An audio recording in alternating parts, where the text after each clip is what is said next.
It's 1:30. I'd like to get the meeting of the Traffic and Transportation Commission for March 21st, 2022 to order.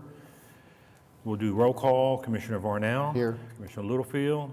Present. Commissioner Russell. Here. Commissioner Hale. Here, sir. Commissioner Schuline. Here. Commissioner George. And Commissioner Cornett. Here. Thank you very much. Can I have a motion concerning the minutes of the February 21st, 2022 meeting? Motion to approve. Motion to approve by Commissioner Hale. Do we have a second? Second by Varnell. Second by Varnell. Any discussion? We have a motion to approve the minutes of the February 21st, 2022 meeting by Commissioner Hale, seconded by Commissioner Varnell. Can I have your votes, please?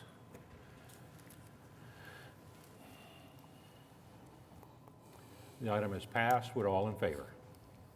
Okay, we go on to reports from Traffic Management Division in the Counselor's Office. Do you have anything, sir? Our yield control installation is before you. It's in the agenda, so any questions? Anybody got any questions for the staff on the yield control stuff or anything else? Okay, Counselor's Office, do you have anything for us? No, thank you. All right, thank you, ma'am.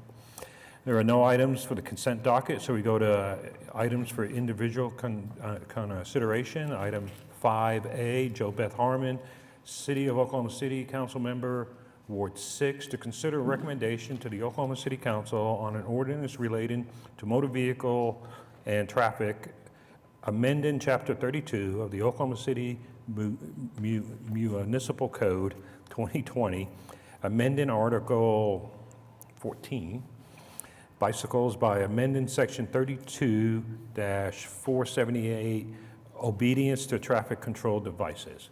Hello, ma'am. I already have your blue piece of paper. And if I could have your name and address, and you have up to 5 minutes, ma'am. Awesome, thank you. My name is Jo Beth Hammond, 200 North Walker. I'm here in my capacity as a city councilor. This item was brought to myself and Councilmember Cooper from some advocates in the bicycle community. You can go to the next slide. There we go. Just to give you some history on this item. So in last state legislative session, Oklahoma House Bill 1770 was passed and took effect on November 1st of last year. This bill essentially created language in state statute to legalize what is known as the stop as yield, or many people know it as the Idaho stop, treatment of traffic control devices by people on bicycles. So it would allow a person on a bike to treat a stop sign as a yield, and then it would also allow a person on a bicycle to treat a red traffic light, traffic signal as a stop sign, and either turn left or proceed forward through the intersection as long as there were no hazards in conflict, or to turn right after treating that stop light as a yield. You can go next slide. To give a little bit of history of why it is called the Idaho stop, it was coined as that because it was first passed in Idaho in 1982. Since then, 15 states and now Oklahoma have adopted some form of that language. Not all of them are exactly what Oklahoma has. We adopted essentially what Idaho passed many, many years ago. Other states have, you have a certain amount of time you have to sit at the stop sign, or the stoplight rather, but that stop as yield is kind of the core idea of the item. Advocates that brought this to myself and Councilmember Cooper wanted our city's code to be in compliance with state code, just to get rid of any confusion. And really it just allows for people on bikes to clear an intersection more quickly. I know we've had some good updates around being able to signal a light changing with some new technology, but any of those embedded loops that still exist in the ground don't always pick up someone on a bicycle. So it also just allows for someone on a bike to get through that intersection more quickly, as well as for a stop sign, just allowing that person to kind of identify whatever hazards might exist, and if there are none, no conflicts with other cars, pedestrians, they can just go forward through that stop sign as a yield sign, and it just keeps all that traffic moving more quickly. So we hope to, you can go to the next slide. So like I mentioned, some Residents brought this to myself and Councilmember Cooper, so we requested that staff draft that update. And if it is passed today, it will go to City Council through our 3-meeting process of introduction, public hearing, and then final vote. And that is all I have, if there are any questions. All right, thank you, ma'am. Okay, thank you. Anybody else wanted to speak on item 5A? Staff? It's really interesting because we were starting to do the same thing on our own, and this came to us. So staff's comments are before you, actions at the discretion of the commission. All right, thank you very much. Do we have a motion concerning item 5A? Mr. Chairman, I move the municipal code update be approved or Okay, adopted. A motion from Commissioner Schuline to approve item 5A. Do we have a second? I would like to say, oh, Okay, no. We let have me a, have this one, guys. we have a second from Commissioner Cornett, Thank you. seeing that she rides a bike. All right, any talk about item 5A? Okay, so this just puts the city rules following the state rules that were just passed. Correct. Okay, Thank you, Councilman Hammond, for being on the other side of the table this time. We appreciate when good presentations come like that. That's fantastic. Thanks. okay. So we have a motion from Commissioner Schuline, seconded by Commissioner Cornett to approve item 5A. Can we have your votes, please?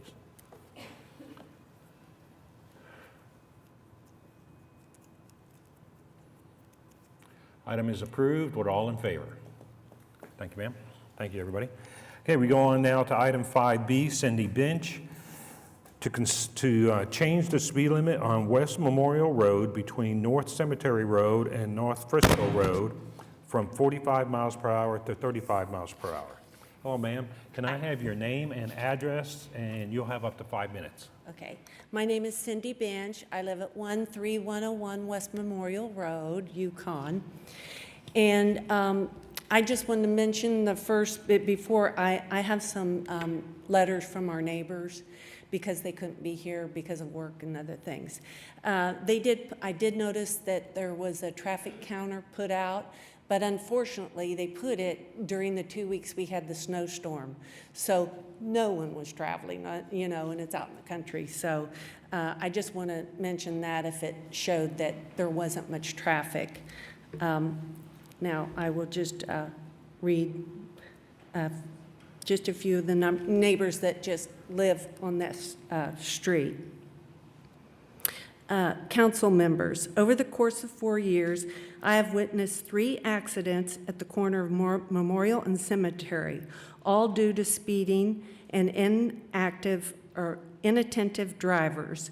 As the neighborhood continues to develop, Memorial is getting busier and more dangerous. The speed limit at 45 is allowing our short stretch of road to become a drag strip, with a number of motorists zooming past our homes with no respect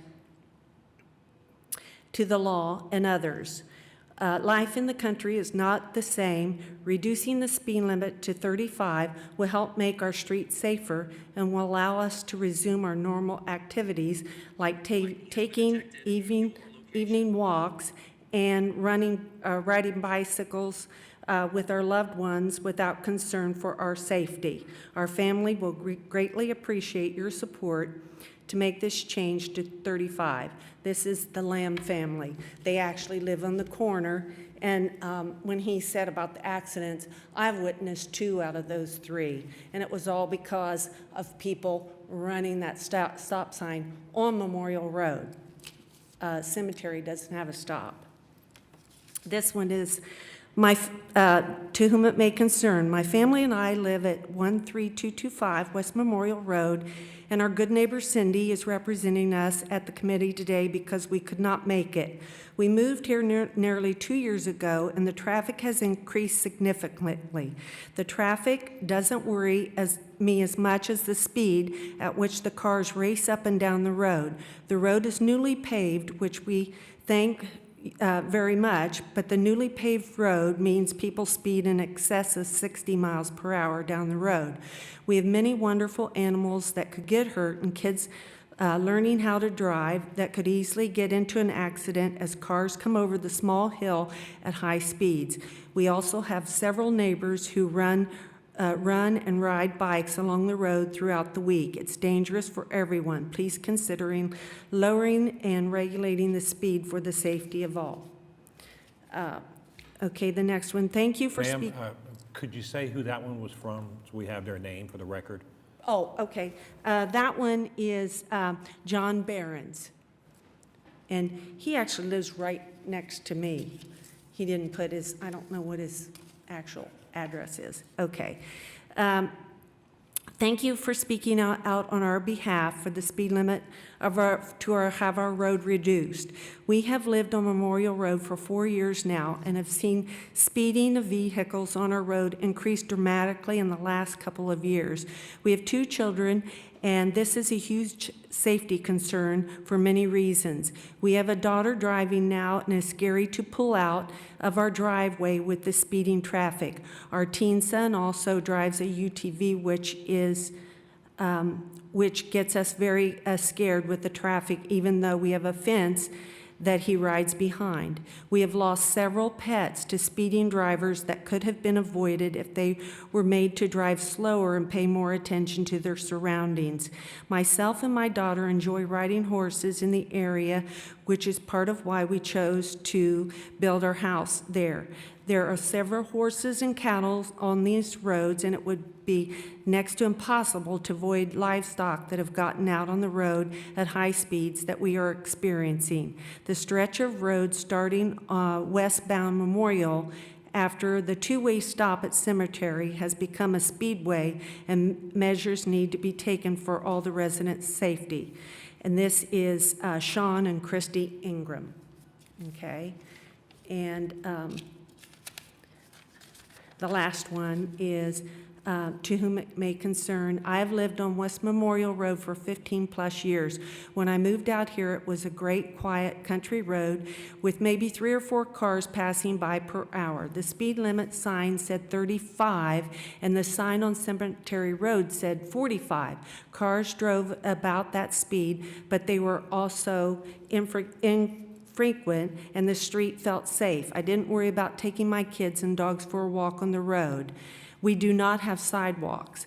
I took my kids in their stroller up and down the road often. Our neighbor used to regularly ride his horse up and down the street. However, about 8 years ago, we had a storm that blew that sign down. It took time for the sign to be replaced. It was replaced with a 45-mile-per-hour sign. Since that time, one neighbor had 2 dogs killed by speeding motorists. The number of vehicles per hour has tremendously increased.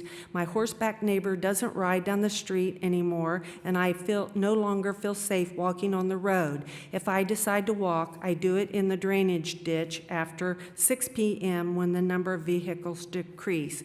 We have a steep drop-off down into the ditch by my house, so a vehicle approaches and I'm on the road, I have nowhere safety to get away. It is also becoming increasingly dangerous to exit my driveway.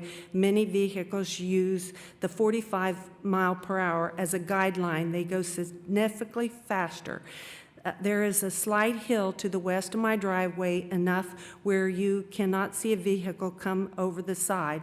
I have almost been rear-ended multiple times just leaving my driveway. If I get hit from behind, I would most likely end up in one of the ditches.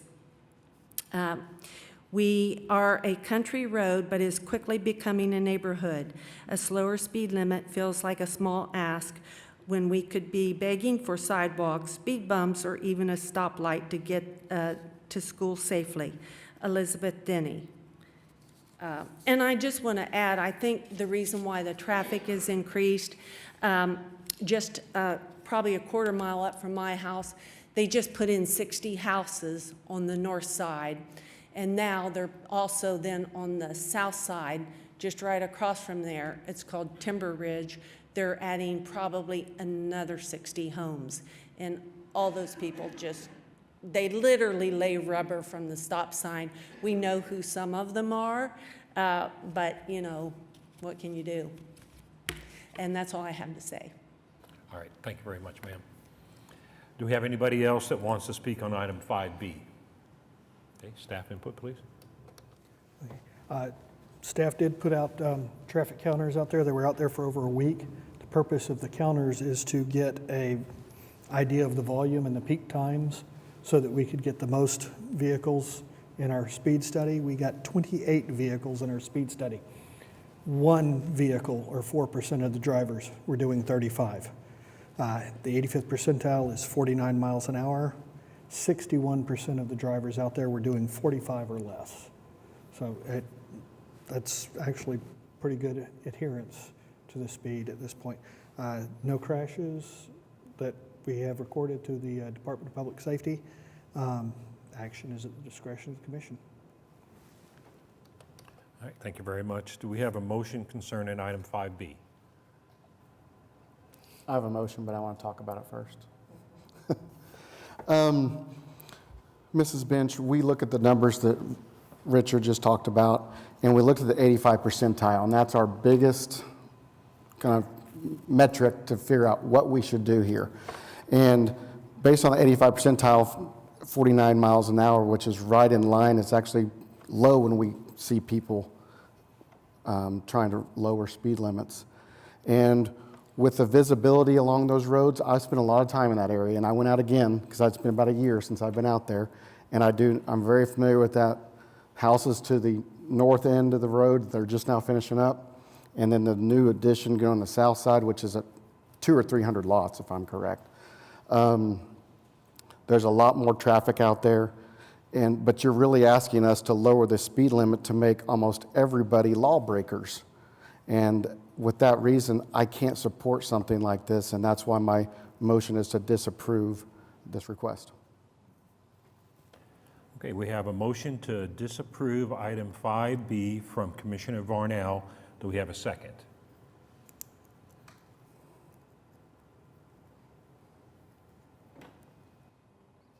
I'll second. Okay, we have a second by Commissioner Hale. All right, do we have any talk up here? I have a question for staff. What is our sample size that we try to get to on speed studies? Because it was for 30 minutes and there were only 28 cars, so it doesn't feel like a lot of cars, like a very wide range to make a predetermination on the 85th percentile on that. Our count is, our daily count for that was 600 vehicles a day. Okay. Typically, a speed study is 1 hour or 100 vehicles. Okay. So, Is there a reason this one was abbreviated? Because it was 23 or 28 minutes? they actually stayed out there longer and got nothing Got else. nothing? Okay. They were out there another 15 minutes and they had nothing in it. And so it's like, call it, because you're not going to get 100 vehicles. Okay.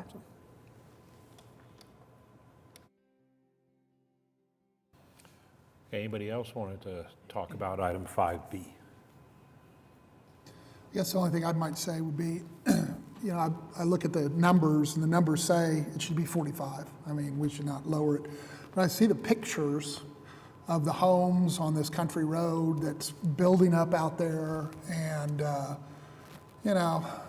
what is it, we're asking for 1 mile? Is it 1 mile? Yes. Yeah, that's what I thought. 1 mile with all those homes, I could be swayed to vote yes to do it. So, but as you say, the numbers show that even though it wasn't necessarily the greatest speed study,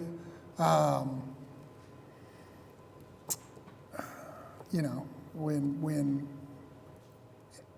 85% are going 49 miles an hour, to slow them to 35, that's a lot to ask. But anyway, that's my 2 cents. Yes, sir. I just wanted to add, the reason I support not approving this is because whenever you talked about the accident, you talked about the distracted driver. If they're not going to pay attention to a stop sign, I'm not sure how much they're going to be able to pay attention to a speed zone sign. What I have found from sitting on the council is no matter what we posted, a road has a feel to it. And this road has a feel to it of at least 45 miles an hour. So even though we changed the sign, if a road feels like it ought to be that speed, that's what people are going to, excuse me, that's what people will drive.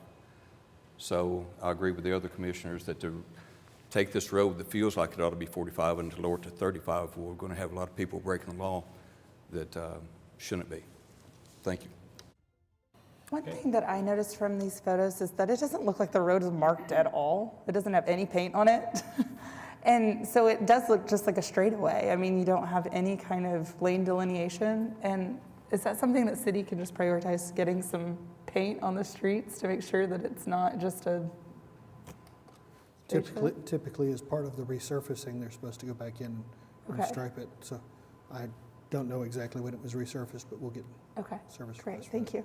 That was resurfaced a year ago, if I remember correct. It's been a long time. So may need to be looked at again. Okay.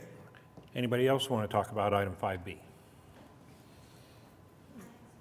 Yes, ma'am, please, come on up. No, please come up to the mic. I know you did that traffic thing, but like I said, it was done during the snowstorms, which cars aren't driving the speed they normally do, and there wasn't hardly anybody out on the roads then. And I noticed that and I thought, oh darn, it's going to not reflect the real what's happening. And the only thing I would like to add to is, like you said, there's more and more houses, there's so much traffic, and I have seen them go 70 in front of my house, and I know it's just a stretch of a mile, but if you live there, it's pretty dangerous to be out, and don't we all like to be out? That's what we moved there for. Yes, ma'am. So, Captain, if we could have somebody go out there and monitor the traffic speed? Okay. I would love a discussion too with more of the neighbors. We're real big up here about getting the neighborhood support. You brought 3 or 4 letters with you, and I think that's fantastic. But when those neighbors, the 60 new houses, bring their HOA president with you, or suggest even a 40 or instead of a 45, that would be my suggestion. I could get 15 if I need to. No. Yes, ma'am. Yes, sir. These are so problematic. We try really hard to help neighborhoods with these, real issues and perceived issues and future issues. What I would have been more pleased to see here would be from Northwest Expressway through the scope requested today would be that entire range at 40 miles an hour. I have a problem with coming off of Northwest Expressway at 45, and then boom, I got to cut down 10 miles an hour and go through this scope today and then pick right back up at 45. That's not something that drivers anticipate having to do. So it could be that we could be more helpful if it were thought out a little bit differently and the scope of it was enhanced a little bit more. That's where I am today. Okay, thank you. Anybody else for item 5B? Okay, we have a motion to disapprove item 5B from Commissioner Varnell, seconded by Commissioner Hale. Can we have your votes, please?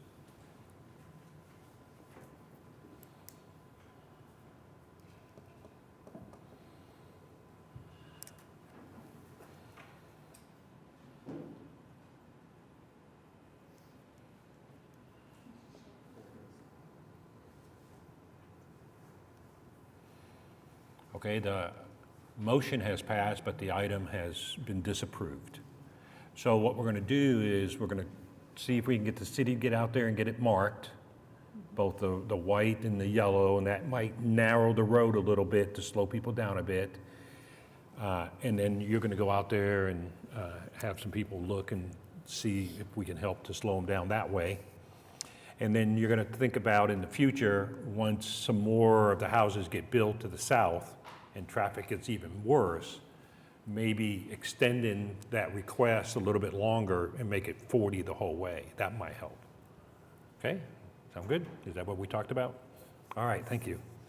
Okay, we go on now to item 5C, Kenny Coffin.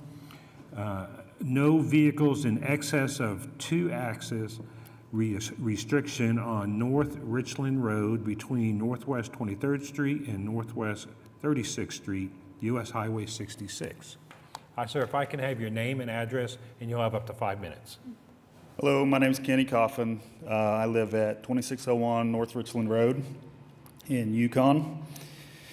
And I'd say about 9 years ago, I purchased this property to build a home for my family, as did several others around us. And it's a very quiet area, which is a nice draw for raising a family. And I would say maybe 3 years ago,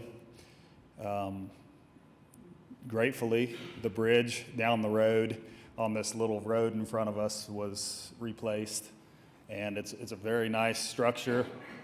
One thing that very nice structure has done has allowed a lot of oil field water trucks and things like that to travel the road that didn't used to be able to because they were overweight. So, and in doing that, you can see from some of the pictures, that one right there of my truck, that is just coming off of the new bridge area, which is very wide and nice.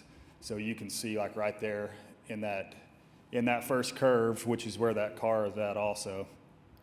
If you were to follow that around, the road stays the same size. And there has been a handful of times that myself and other vehicles have been completely run off the road, because you can imagine an 18-wheeler, 35,000 tons or whatever it has, pounds, is going through, and they can't stop. And that's an extreme drop off to the other side, so to the passenger side of my truck. That's about 25 feet deep. And I mean, you're just right there. So that's that part down there. And if you go about another 400 yards to the north of that is where my home's at.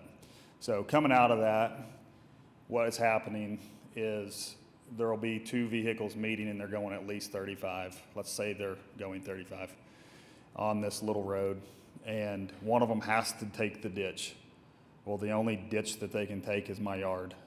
So I have new asphalt drive that I put in. They've ran over it, hit my mailbox. They've went into my yard a handful of times. And I have small kids, and I don't teach them to play by the road, but I don't teach how to control drivers either to come through my yard. So it's a small ask, in my opinion, just to try to restrict. I actually asked 2 things. I said either fix the road or restrict the traffic. So would be my ask. All right, thank you very much, sir. Anybody else wanted to speak on item 5C? Okay, staff input, please. Yes, this road is gravel. It narrows at the creek. There is a oil field company on the north side of I-40 that has trucks going there. The total truck traffic was 6% of the total traffic. If they have business in the area, trucks can still use it. I don't know, if they need to get up there, they can still use that road, but it would be restricted to through traffic. So action is at the discretion of the commission. Okay. Do we have a motion concerning item 5C? I can make a motion to approve. We have a motion to approve 5C from Commissioner Russell. Do we have a second? I'll second. Second by Commissioner Cornett. Do we have any talk on 5C? Just to be clear, Richard, you said we're only trying to restrict through traffic, not the commercial traffic. Correct. Okay. Yeah, and people that have business on that stretch will still be able to use, more than 2 vehicles will be able to use that. And we can't restrict that access. Do you feel like that's going to be helpful? Or do you feel like most of the people are using that road to get to the oil field on the other side? Well, so there's the business that's on the road that he spoke to is they very, very rarely drive down that road. because it's not convenient and it's not safe. So they use 66 primarily. The ones that are the problem really, there's a disposal well down and around the corner. And so sometimes those trucks, it's not the most convenient, but I don't know what they're doing. You know, it's easier at the time for them or whatever, and so they'll come down that road. And so that's not direct access to the site that they're going to. So, I mean, I guess that would be up for debate on how the law would read on that, but their direct access is off of Northwest 23rd, not off of Richland. So my hope was to try to slow that down. Okay, any other talk on item 5C? Okay, we have a motion to approve item 5C by Commissioner Russell, seconded by Commissioner Cornett. And Ray Bills, please.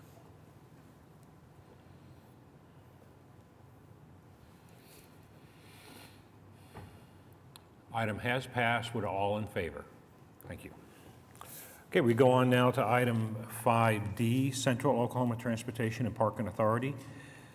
One, to remove metered parking on the north side of West Oklahoma City Boulevard from approximately 92 feet west to approximately 136 feet west of the west curb line of Thunder Drive / South Robinson Avenue. And two, establish a full-time reserved parking / city permit required zone on the north side of West Oklahoma City Boulevard from approximately 92 feet west to approximately 136 feet west of the west curb line of Thunder Drive / South Robinson Avenue.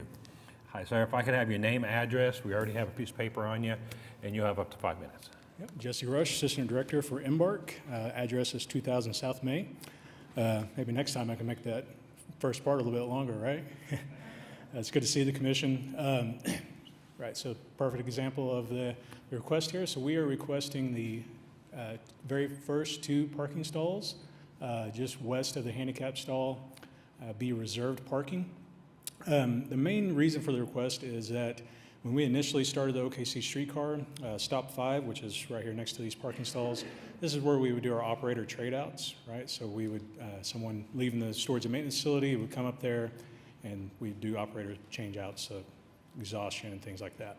When we initially started doing it, where we would park, we would park on the sidewalk.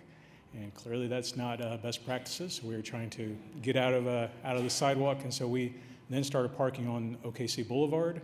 Our vehicles have strobe lights and things like that, but some of the operators have brought the safety concern that they're exiting out into traffic, right? And so the hope here is that we have these 2 reserved spots to allow us to be able to use those spots for us to park, be able to get out of traffic, and be able to do our operator swap outs. So that's the first benefit. The second benefit is we also oftentimes have to get into this traffic cabinet to do upgrades or anything like that. In our computers, they are able to remotely log in, but if you get too far away, then you lose that connection. And so this also allows an opportunity to also not park on the sidewalk or the bike trail, stay out of traffic, but still be close enough to be able to get into those traffic cabinets. This also allows other municipality vehicles to park there also, and I believe it also set it up just like it is south side of City Hall here for reserved permit parking. That's it. Happy to take any questions. All right, thank you very much. Thanks. Anybody else wanted to speak on item 5D? Staff? Our comments are before you. Please note, however, that the reserved parking can be used by anyone who has a parking pass, a valid parking pass. So.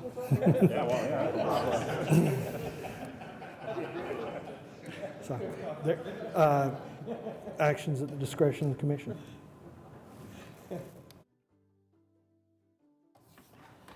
Okay. Do we have a motion for item 5D? Mr. Chairman, I move the application be approved. Motion to approve by Commissioner Schuline. Do we have a second? I'll second.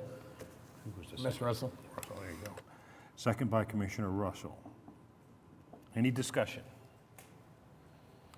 Well, I just got to throw out there, I'm not comfortable with losing 2 parking spaces right in the middle of everything we just done. What, $50 million, $100 million worth of stuff, and we're taking 2 parking spaces away. That work can't be done at any other stop, sir? So if you come up. Yep, absolutely.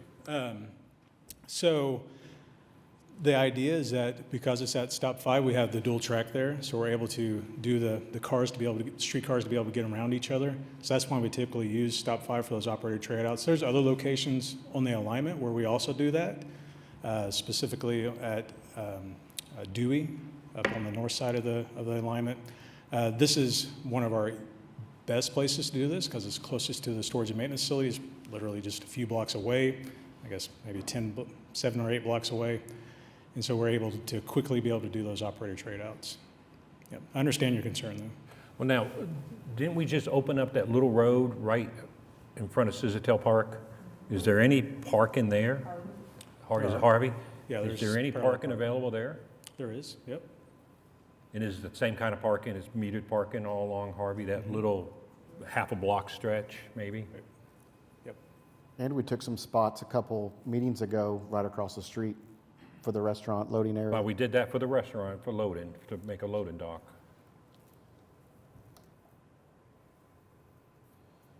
Okay. Any other talk on item 5D? Okay, we have a motion. This is a 24-hour, so it doesn't end at 5 like a lot of the other things? No, it's 24-hour. Okay. Well, because the ones around here stop at 9 o'clock. They're not available on weekends and they're not available after 5 or something. No? Okay, say that again. Counselor? It's not Chancellor, unless it's actually specifically states it's 24. Okay, so it's not 24 hours. It's going to be, what, 8 to 5, 8 to 6 or something like that, whatever the times are. And that's when you need it. You don't need it after the 5 o'clock time? Well, we need it after also, but we, I think usually, except for big events, they're available after 5. Yeah. On their own? Normally, Yeah, but it won't be reserved after 5? Right, that's my And understanding. you're okay? Well, We'll make do, yeah. What about weekends? Is it what about what, ma'am? weekends? Is that Weekends. just during weekday or is that? Yeah, Okay, just so weekdays. on Saturday and Sunday, you lose that spot completely. Yeah, I mean, Is that, perfect world to be 24/7, but can you ask for 24, is that possible? Item 2 of this is establish a full-time Right. reserved parking. So this is So it is 24/7. 24/7. This does not have the 5 o'clock limit. Just establish full-time. Well, we can add into the motion to just modify that to say 24 hours. Because otherwise it would be full-time business time. And when we would say 24 hours, would you have to say 7 days a week to make it clear it's weekends in the motion? Okay, and then that way, when it gets submitted up, it's clearer. Right, that way it's enforceable and you don't have that concern. And then it's posted at the same correct time. Which says all the time. Yes. Okay? So we go to Commissioner Schuline. You want to modify to add that the definition of full-time reserve is 24 hours, 7 days a week. Yes, sir. Okay, second was Commissioner Russell. Okay, I'll second that.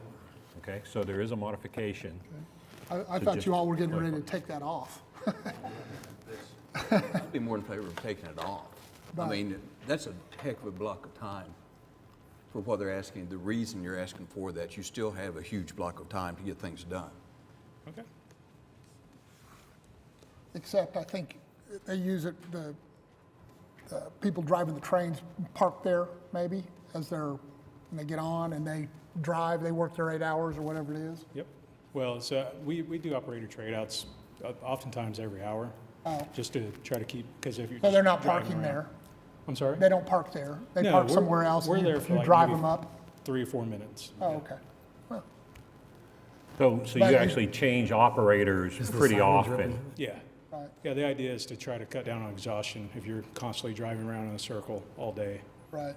in the same spot. I got you. So you really need it 24/7, right? I mean, pretty much.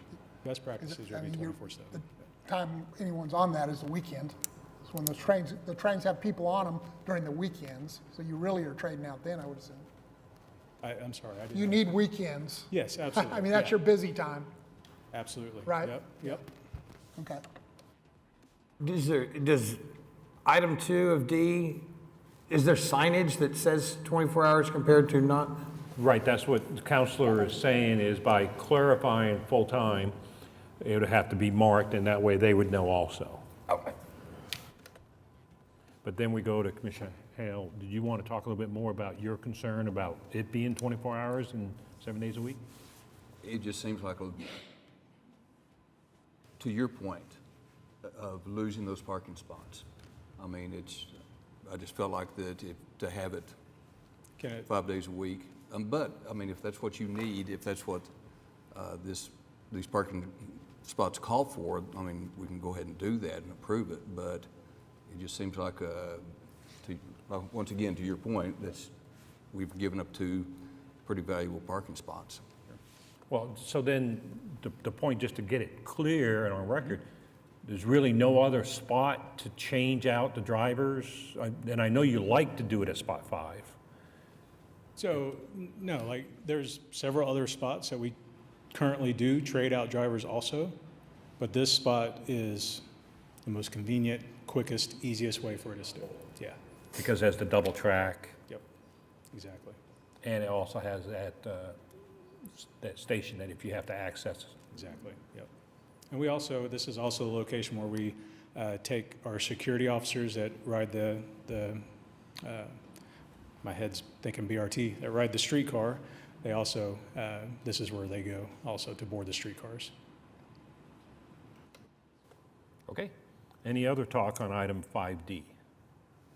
Okay, we have a motion to approve item 5D as modified to clarify that full-time means 24 hours, 7 days a week, from Commissioner Schuline, seconded by Commissioner Russell. Can we have your votes, please?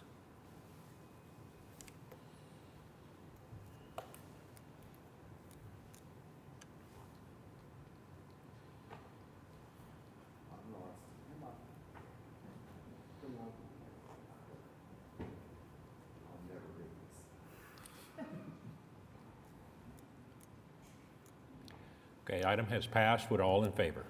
Thank you so much. Have a good day. Okay, we go on now to item 5E, Brian Cromie, to add stop control on North Post Road at Northeast 150th Street to establish all-way stop control. So if I can have your name and address, and you'll have up to 5 minutes.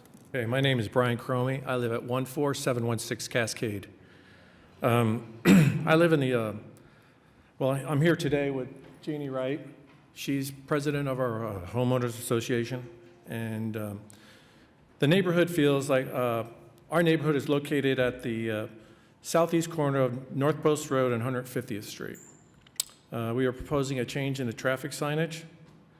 Right now, it is presently a two-way stop sign intersection on 150th Street. We are asking to make that an all-way stop sign. So that would be on Post Road. Now, the problem here is Post Road is the dividing line between Oklahoma City and Edmond. So it's right there. I've read your response and the request as far as using the criteria. And I'm not saying that the criteria is fine, but there's some more that I have to add to this. First of all, in the criteria that you said, there was one accident in 2018, 19, and 20. Well, since this is the dividing line, I checked with the records with the Edmond Department of Records. They have had 4 accidents there in 19, 20, and 21. So there's a year difference in there of not overlapping. One of those was a major accident with 2 trucks. I'm not sure exactly what they were hauling at the time, but the road was shut down for approximately 6 to 8 hours. The survey, again, there's a couple other incidences in there. The survey also cites traffic volume. I think there's some other considerations that need to be made. This is a growing area. For example, the Falls right now that I live in, the division, it's about 72 homes. We're about 3/4 full. Just to the east of us is Cambria Heights. It's a fairly new subdivision. I'd say they're not quite half full yet. And there are 2 other subdivisions that are being put in there. One will be off of Douglas. Well, if you looked at it, 150th, Douglas turns into 150th Street. I'm not sure exactly how many homes are going to be in there, but I would say 100 plus. And right now, there's another one that's going to be right on the corner. That would be the southwest corner, and it's underneath, it's in the Planning and Zoning Commission right now. So that is being proposed for another 100 plus homes. There are, one of our biggest concerns right now is the amount of traffic during the construction period, because a lot of the large trucks and so forth like that, they're not familiar with the area, okay? They are not familiar with it. They're large trucks. They're pulling trailers. One of the incidents, if you look on your study, it shows the guardrails around there. That guardrail, looking at it, if you look at the top picture right there at the very bottom, you can see that guardrail right at the corner is damaged. This is the second time, okay? Now, whether that was reported or not, I can't talk about that. I'm not privy to that. Again, those 5 accidents that have occurred over the last 3 years, how many accidents did occur and never did get reported? We don't know that. What I will say to this is that I put a note out on our Facebook. We have a Facebook for the fall subdivision during that period of time. I put a note out there and I asked my neighbors whether they've had incidents. I have with me numerous responses, which you're glad to look at, about how many near misses that have occurred out there. Here there's 17. I didn't answer this. I've had at least 3. I know my daughter I retired back to Oklahoma City. I lived here at one time to be close to my family. I know she's had 3 near misses in her issues. So right there, we're talking 20-something near misses. You're all familiar what a near miss is, and eventually those near misses are going to turn into some type of major accident. I think the big issue here is, during the study also, I would like to say that, I know it said about the volume. We, in our subdivision, are well aware of this dangerous intersection. And most of us already respond to this intersection as a 4-way stop. We're slowing down. So your study says, yes, I can't remember exactly the percentile, but we're slowing down as it is. But as this neighborhood or this area out there grows, these people are not going to be familiar with it, okay? I think the number one concern and priority of this commission is the safety of our people and our community. We need to be proactive in this matter, not reactive. No one wants people to be injured, and no one wants, I had to say it, an accident which has a fatality in there, which I understood 5 or 6 years ago there was a fatality. So our community feels that this intersection is very dangerous and at the present time needs something done to it. And ours is to propose an all-way stop. All right, thank you for your time, sir. Anybody else wanted to speak on item 5E?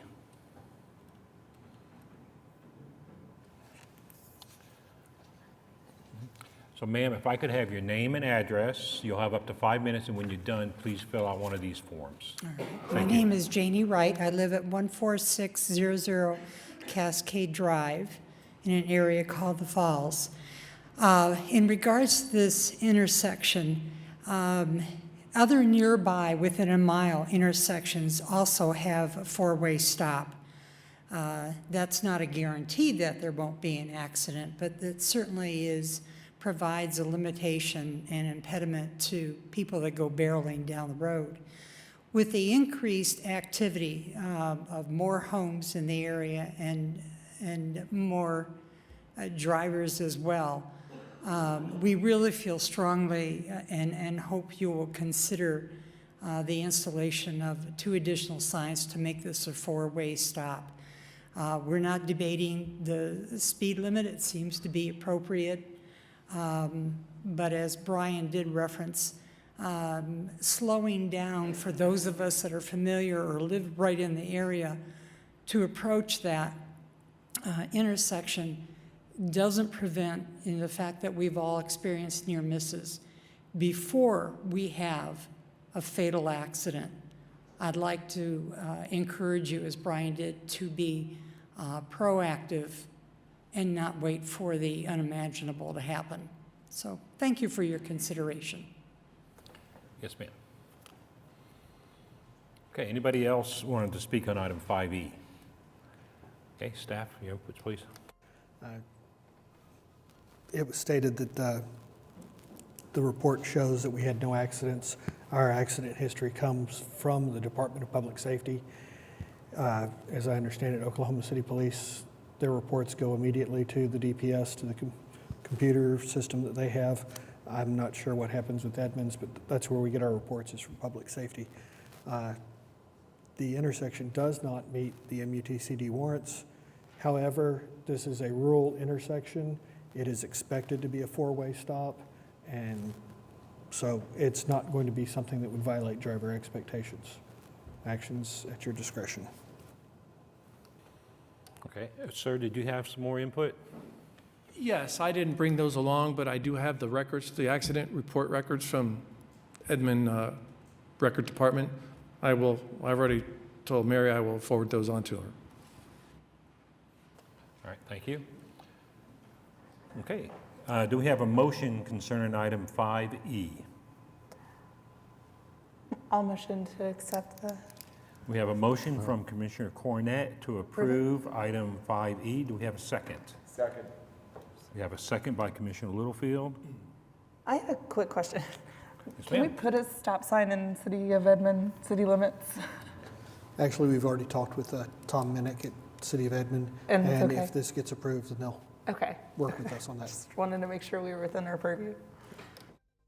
Well, and the point is, they may say no, and then the two staffs would have to talk about it to figure out a solution. Sure. Okay? Yes, sir. I have no problem voting to approve this. I'm just wondering, what are some of the circumstances of the near misses? Excuse me, sorry about that. Most of the time, it's people not observing the stop sign itself, just unfamiliar with it. But because of the speeds coming down there, like I said, I think there's one recorded at 68 miles an hour, 61 miles per hour. It's a downhill grade if you look at the picture. A lot of it is a rural area. It's just very rural like that, and people just assume that they don't have to stop. I mean, basically what it is. So usually it's collision. You know, the people at the four-way stop, coming down Post Road, they don't have the stop signs, and usually that's where the traffic is flowing. And on 150th, it's usually coming from, the west side, that they're coming down, and whether they don't see it or what, it's kind of where the hills, they just blow it. That's my concern, and that's why I wanted to know about the near misses, is because driver expectation, if you're expecting that driver to stop because you've stopped at your sign, Exactly. and you proceed and they don't, like I say, I have no problem approving this today, but just be aware that this may not be the solution for the accidents. I mean, let's face it. We're trying to minimize it. There's no way to eliminate it. People are going to. I don't care what you put in there as far as devices, but we're trying to minimize the possibility of this. And I think by the other side stopping might prevent some of those accidents. Do we have stop ahead signs?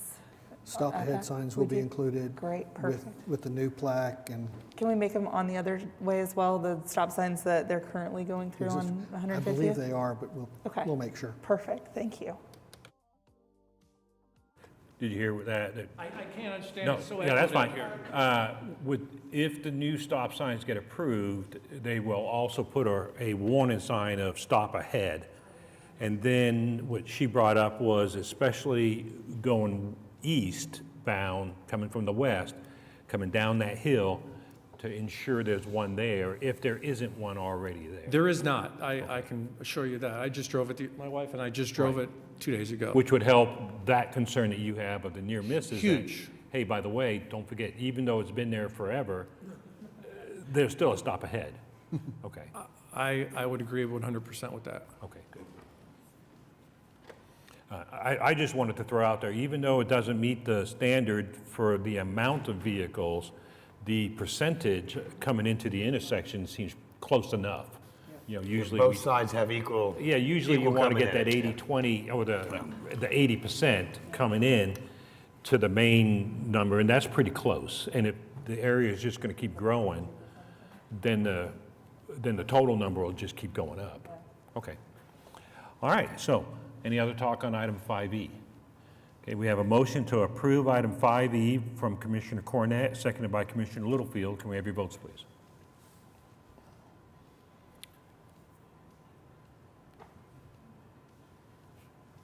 It's me now. I don't know what I'm doing. I didn't do anything. It's a yes for me. Presentation? I'm on presentation. Bam. Okay, so item has passed with all in favor. Okay. We go on now to item 6, comments from citizens. Does anybody want to come talk? You want to come talk? No? Okay. Item 7, reports and other items from traffic commissioners, et cetera. So we'll go ahead and start over with Commissioner Varnell. None for me, thank you. Commissioner Littlefield? I have an interesting one. And Max might need to help me if I misspeak in some fashion. A citizen contacted me 2 or 3 weeks ago about the state of Oklahoma has a CC restriction on the size of scooters, defined as scooters, and it's 35 cc's maximum. And that's about equivalent to a 1 horsepower engine. So if you own a lawnmower, you'll know how limited those can be. A 1 horsepower engine is not very powerful, especially when it's moving a person around. But there is an agenda, there's something going on at the state senate or someplace like that, where there's legislation to consider increasing it to 50 cc's. And now here's the interesting thing about scooters. If you have less than a 35 cc or less scooter right now, there's no driver's license, there's no tag, and there's no insurance. So if this were to be increased by the state, it would increase it up that exponentially more, which is about another 0.5 horsepower. And the current Oklahoma City ordinances caps it at 35 cc's. So that any municipality in the state, of course, could vote to make that more restrictive or equal to what the state says. So I think that that's just interesting to share, that that's something that might be coming into our community, these higher powered scooters. And then I wanted to learn more about that, so I reached out with the folks in Bike Walk in the planning department, because I started thinking about electric vehicles and what they're capable of, electric bicycles. And they shared with me a lot of really great information, which gives me confidence that primarily, for the most part, electric vehicles are not permitted to be used in bike lanes and bike trails and bike paths and things like that, with certain restrictions.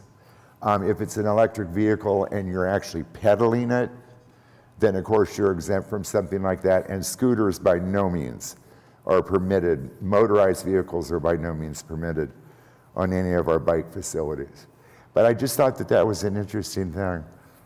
And, well, let me just ask, so at 35 miles an hour, or 35 cc's. cc, what's the average max speed of something like that? I tried to learn that, and there's so many different variables. If you're a 13-year-old child, you know, it probably has the capability of maybe 30 miles an hour. You know, if you're a 200-pound adult, you'd be better just probably pedaling. Mm-hmm. So, you know, but it's just an interesting evolution in how people desire to get around. And it's just, So scooters can go on our roads? Yes, apparently they have to abide by all traffic laws. But you don't have to have a license or insurance or anything to work? Or a tag. The state and Oklahoma City are 35 cc's and lower, are no tag, no driver's license, no insurance. Barry might be able to help out with this a little bit too. If it gets increased to 50 cc's, then you're at 50 cc's with no driver's license, no tag, and no insurance. But it has to be a scooter at 50 cc's, which is different than like a bicycle at 50. I mean, I had neighbors when I was a kid that had a 50 cc gas oil kind of one, and that thing would go. Yeah, I don't think that there's a specific definition of a scooter by meaning it has a fairing and Compared to being a dirt You know, bike. I'm really not, that's where I would need help in this conversation about the definition of those, but I don't think it's like what you would perceive. They all have to look like a Vespa. If you follow me. It's just an interesting conversation. So I've taken up my time. All right. Thank you. Was he right? Do you have anything to add to it, sir? I would defer to our assistant municipal. Yes, please.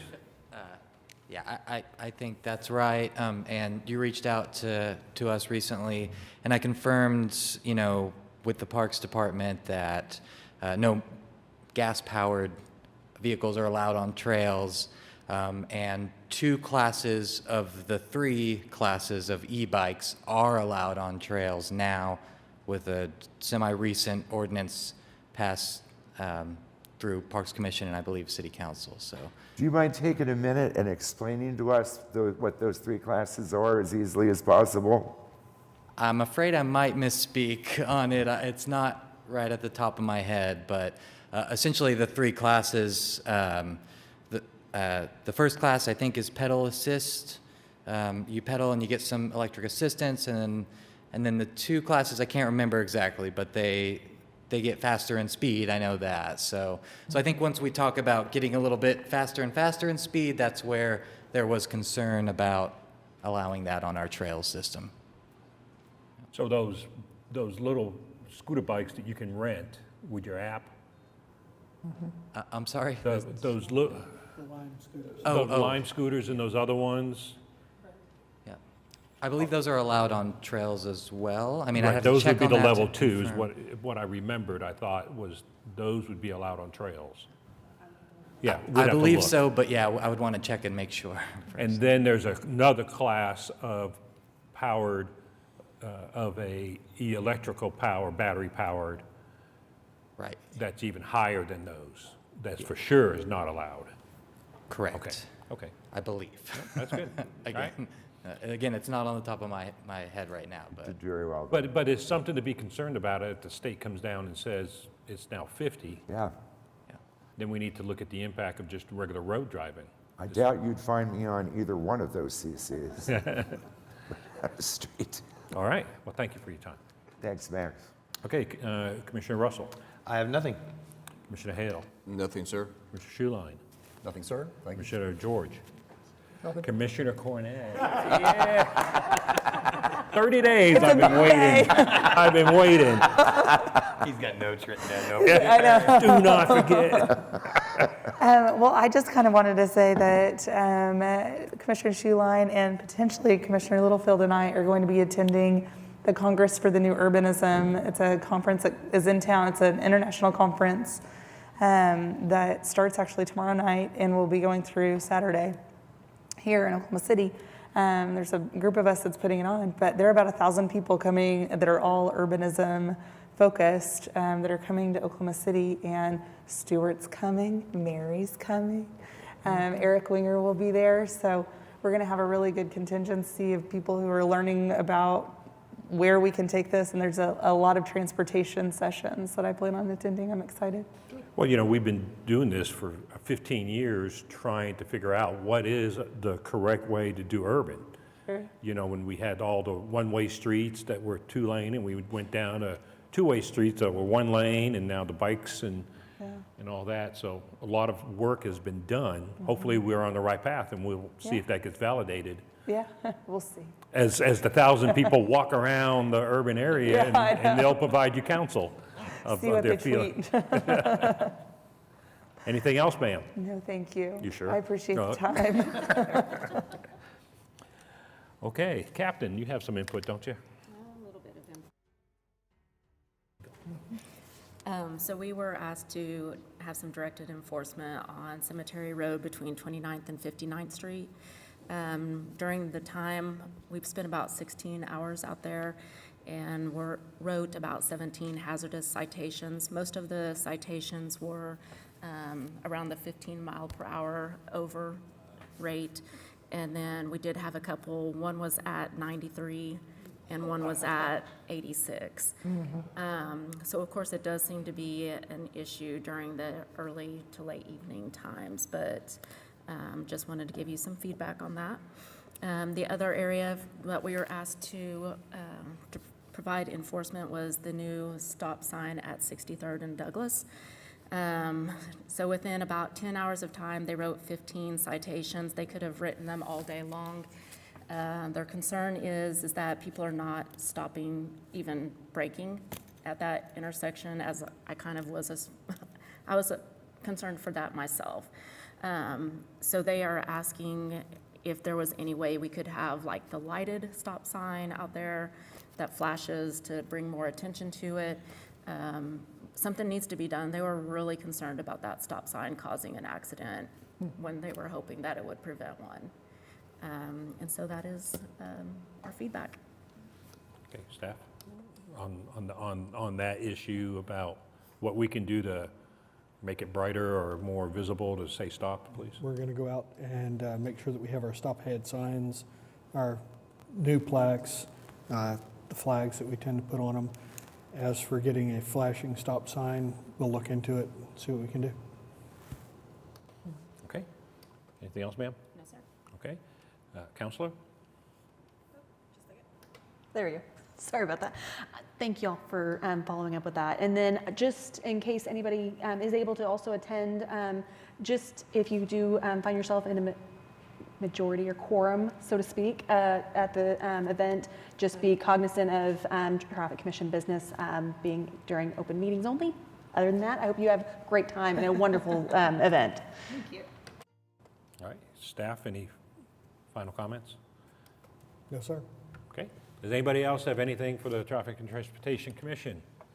All right, we're adjourned.